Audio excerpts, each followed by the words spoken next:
Всем привет, дорогие друзья! Вы на канале Realistic PES. Как мы еще разобрались с вами в предыдущем ролике, шестой сезон, помимо всевозможного контента в онлайне касаемо карточек, ивентов, также ожидает собой и новые кампании, которые позволяют нам достигать новых целей, зарабатывать валюту, получать игроков и так далее. Одна из таких кампаний уже стартовала и по сути посвящена бразильской серии Б и бразильской серии А. В то время как в мае нас ожидает отдельная кампания, уже куда более крупная, уже куда более праздничная, поскольку она посвящена 7-летию мобильной версии eFootball. И в сегодняшнем ролике предлагаю обсудить, что нам от нее ожидать, примерно какой контент скорее всего появится в игре и когда именно этого стоит ожидать. В общем-то, устраивайтесь поудобнее, не забывайте поддерживать это видео своими лайками и подписывайтесь на канал с колокольчиком, если находитесь здесь впервые.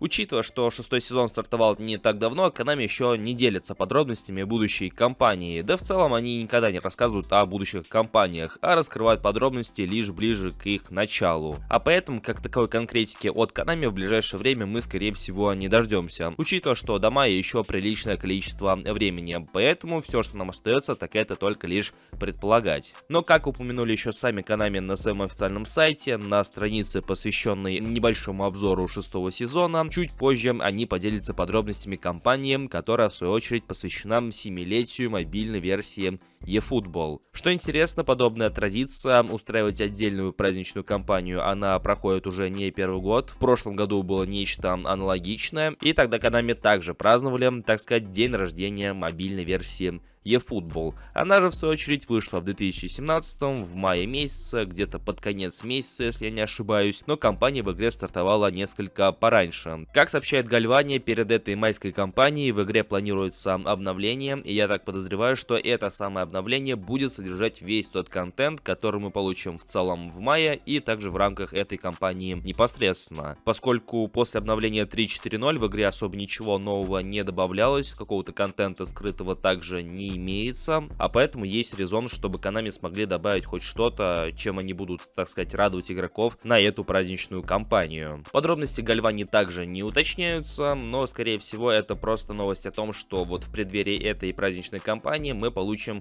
обновление, которое вроде как ожидается еще в апреле, а не в мае. Что же касаемо этой кампании непосредственно, если в целом предполагать, что же нам от нее ожидать, то естественно стоит обратиться к прошлогоднему опыту, чем нас радовали Konami в прошлом году, то дело обстоит здесь следующим образом. В предыдущем году, в честь 6-летия мобильной версии eFootball, Konami стартовали отдельную кампанию, как ни странно, посвященная этому событию, и внутри уже этой кампании стартовала еще одна подкампания, скажем так, по забитию мячей. В прошлом году, в рамках опять же eFootball 24, но только в прошлом 23 году мы такое также наблюдали, когда была отдельная кампания Leometer, и вполне вероятно, что на 7-летие появится в игре нечто подобное, когда нужно забить определенное количество голов и получить определенные награды. Тогда это были монеты, те же самые поинты прокачки и ГПшки, если я не ошибаюсь. Также еще что важно отметить, в игре раздали тогда бесплатную карточку Бруно Фернандеса, образца Showtime. То есть любой пользователь за вход в игру получал в свой состав бесплатную карточку португальца. И стоит отметить, что это далеко не самая плохая карточка Бруно Фернандеша. И на тот момент она даже усилила состава некоторых пользователей. То есть это не тот случай, когда бесплатную карточку раздали просто чтобы раздать. Нет, это была хорошая карточка, у нее были неплохие скиллы. И в принципе смотрится она ничуть не хуже на фоне остальных версий Бруно Фернандеша. Также тогда, насколько я помню, в какой-то веке обновили пополнение магазина eFootball Points. В этом магазине стала доступна новая легенда за розовые монетки.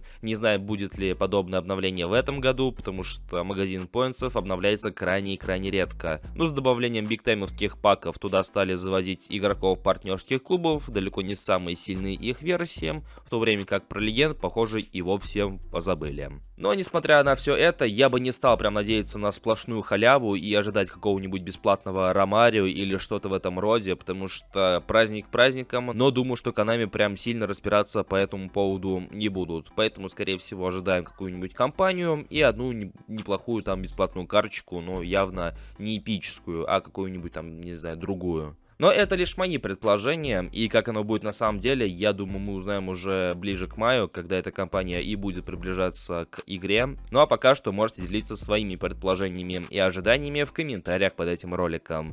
Также не забывайте поддерживать его своими большими пальцами вверх, так вы помогаете его продвижению. Также не забывайте подписываться на канал, если находитесь здесь впервые, и прожимайте колокольчик для уведомлений. У меня же на сегодня все. Я всех благодарю за просмотр и желаю вам всем удачи. Всем пока.